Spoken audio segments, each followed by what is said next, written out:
ke Singapura bawa orang tua, pengen muter-muter kota Singapura tapi nggak mau jalan jauh dan budget hemat, solusinya adalah naik bus umum. Halo. Travel hack ala Madu. Di video kali ini aku akan berbagi pengalaman membawa keluarga liburan di negara Singapura. Mulai dari destinasi yang gratis tanpa tiket masuk sampai dengan keliling kota Singapura dengan cara yang praktis dan terjangkau. Halo Sobat Happy Traveler, siapa bilang liburan ke Singapura harus mahal? Apalagi kalau bawa keluarga.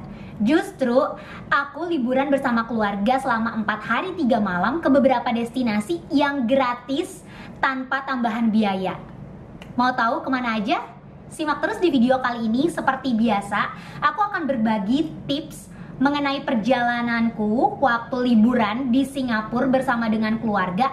Tapi kali ini ada yang beda. Mungkin banyak dari kita bertanya-tanya nih, bahwa keluarga liburan ke Singapura tuh biayanya mahal gak sih? Atau berapa budget yang dibutuhkan untuk pergi ke Singapura bersama dengan keluarga? Atau mungkin kalian pernah mendengar bahwa biaya hidup di Singapura itu mahal. Setuju, memang biaya hidup di Singapura tuh mahal. Tapi yang aku kagum dari pemerintah Singapura adalah mereka menyediakan beberapa destinasi yang sangat unik dan suatu pengalaman yang baru nih buat orang-orang turis-turis yang datang ke negaranya. Dan itu semua bisa dinikmati tanpa biaya tambahan. So, aku akan kasih tahu kalian beberapa hal yang mungkin bisa jadi insight buat kalian ketika liburan bersama keluarga ke Singapura dengan budget hemat. Jadi di bulan Juli lalu, aku bersama keluarga pergi ke Singapura. Nah, pada saat berangkat ke Singapura, aku melakukan kesalahan yang fatal. Jadi pada saat itu aku buka travel app-nya ini dan pilih tanggal yang mau aku tuju untuk berangkat ke Singapura. Pada saat itu aku ingat banget kalau harga tiket pesawat dari Jakarta ke Singapura cuma sekitar 500 sampai 600 ribu rupiah. Tapi pada saat itu aku nggak langsung booking tiket pesawatnya. Dan kemudian setelah 2 minggu aku buka lagi tiket pesawat di tanggal tersebut, harganya udah berubah. Jadi salah satu tips buat kalian yang mau pergi liburan dan mau booking tiket pesawat melalui travel app, aku akan saranin jangan pernah buka harga tiket pesawat di tanggal yang mau kalian tuju. Karena kalau kalian gak langsung beli, harga tiket pesawatnya itu akan berubah. Karena mereka mendetek bahwa akan ada permintaan di tanggal tersebut. Jadi sekali kalian sudah buka travel app dan menuju ke tanggal yang kalian mau booking tiket pesawatnya, kalau bisa langsung lakukan pembelian. Jangan sampai menyesal.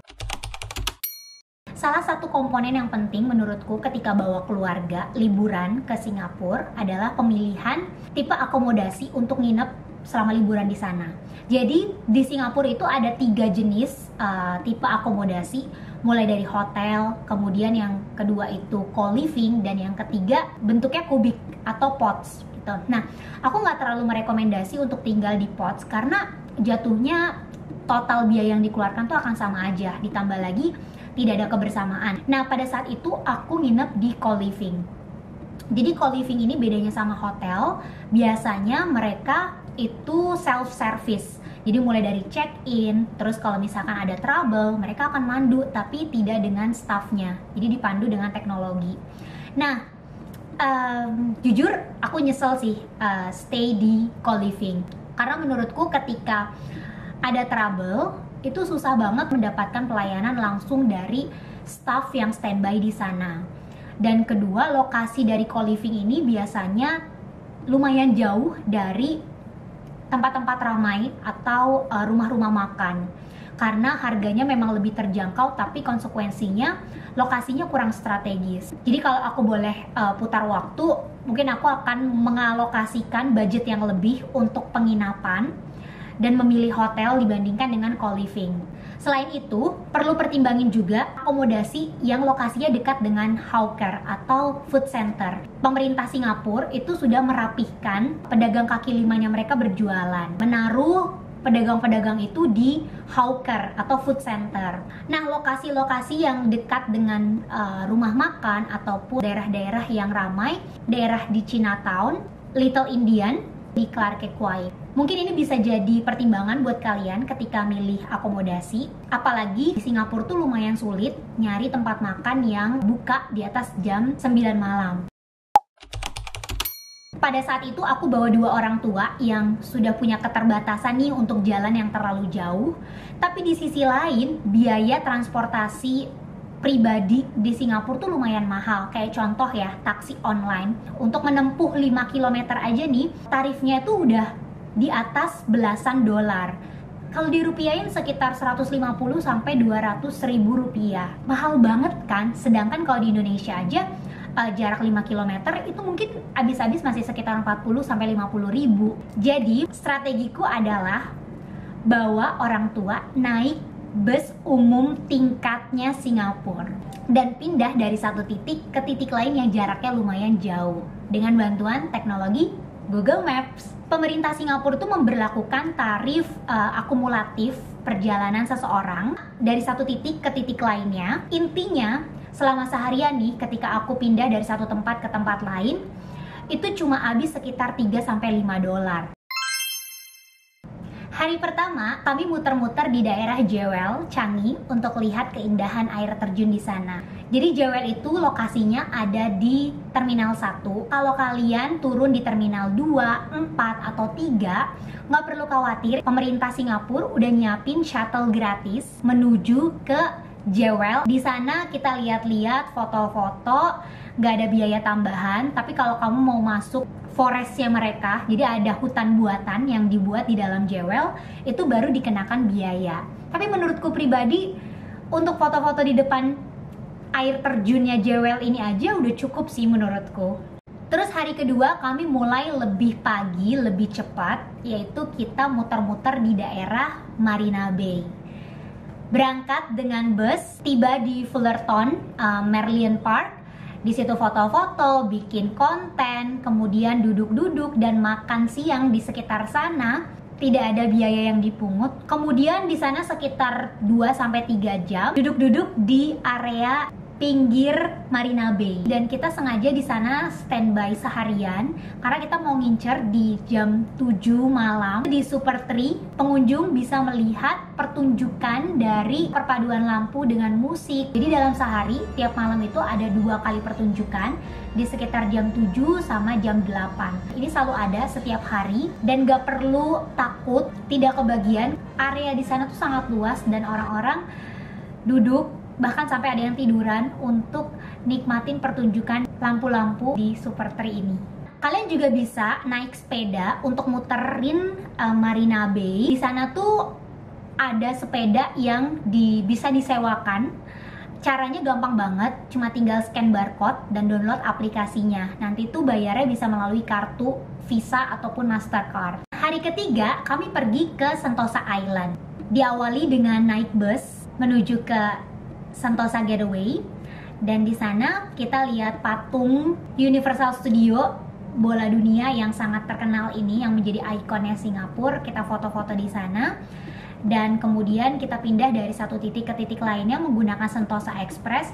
Dan perlu digarisbawahi ya guys, Sentosa Express itu gratis selama kalian masuk di area Sentosa. Jadi pindah dari satu titik ke pantai di dalam Sentosa Island itu bisa naik Sentosa Express gratis. Tapi kalau kalian pergi ke Sentosa melalui Vivocity, akan dikenakan biaya 4 dolar untuk naik Sentosa Express ini. So, tipsnya adalah pergi ke Sentosa Island dengan bus umum. Kemudian ketika pulang nih dari Sentosa Island, kalian bisa naik Sentosa Express gratis yang akan membawa kalian ke Vivocity. Di Vivocity itu kalian bisa melanjutkan perjalanannya dengan bus ataupun MRT ke pusat kota Singapura. Jadi total perjalananku waktu pergi menuju dan pulang dari Sentosa Island itu cuma sekitar 2 dolar return trip. Nah, udah pergi ke luar negeri, nggak afdol dong kalau nggak bawa oleh-oleh buat keluarga, tetangga, teman sekolah, teman kantor, temennya teman mama, temennya teman papa. banyak banget kan. Tapi tenang aja, aku udah menemukan lokasi yang murah untuk beli souvenir. Yang pertama, kalau kalian cari kayak gantungan kunci, magnet, atau barang-barang yang Singapura banget lah, yang ada tulisan Singapura, daerah yang murah ada di daerah Chinatown. Aku udah bandingin harganya, kalau di Chinatown itu masih lebih murah daripada di daerah Bugis. Kalian bisa nemuin magnet yang harganya cuma $1, itu ada di dekat Temple di area Chinatown Street Market. Kalau kamu nyari coklat-coklat import khas Singapura, kamu bisa ke daerah Bugis, toko ABC. Toko ini tuh menjual coklat yang paling murah se-Singapura. Dan alternatif nih, kalau kamu nyari barang mulai dari yang branded sampai yang gak branded, kemudian coklat juga yang harganya lumayan kompetitif dibandingkan ABC Bargain, kamu bisa pergi ke Mustafa Center. Di sini kamu bisa nemuin berbagai macam barang, mulai dari perhiasan, alat elektronik, coklat-coklatan, makanan, kebutuhan sehari-hari. Dan kalau kamu cari tempat penukaran uang yang harganya sangat affordable dan bahkan yang menerima rate kecil kayak 10.000, 5.000, kamu bisa pergi ke Mustafa Money Changer. Mereka menyediakan rate yang sangat-sangat best deal. Selain ke destinasi-destinasi yang gratis, jadi pada saat pergi dan juga pulang dari Singapura, kami mendapatkan penawaran free bagasi check-in dari maskapai yang kami gunakan. Dan itu nggak cuma dari maskapai luar negeri, tapi maskapai Indonesia juga memberikan penawaran yang sama. Jadi pada saat itu aku pakai Scoot dan juga pada saat pulang itu pakai AirAsia. Pesawat jam 9.45 tapi kita udah check-in dari jam 6.55. Tergecep. Alhasil kita dapat free bagasi check-in 3. Dapat bisa satu orang satu masuk bagasi. Aku nggak tahu kalau apakah ini benefit dari early check-in atau kalau mereka sih infonya ke kami pada saat itu adalah penawaran ini terbatas karena jumlah penumpang di hari keberangkatan tersebut full. Jadi mereka meminimalisir kondisi di mana barang bawaan ke kabin itu melebihi dari space yang tersedia di pesawat. Free bagasi lagi.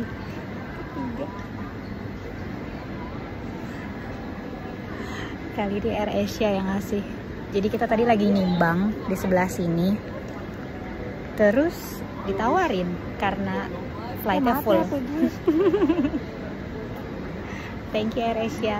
HP gue mati. Aku udah mengalami kejadian ini tuh sampai 3 kali. 4-3 jam sebelum keberangkatan, aku selalu mendapatkan penawaran untuk masukin koper ke bagasi dan free tanpa biaya tambahan. Nah, menurut kalian ini benefit early check-in atau memang karena penuh ya jumlah penumpangnya?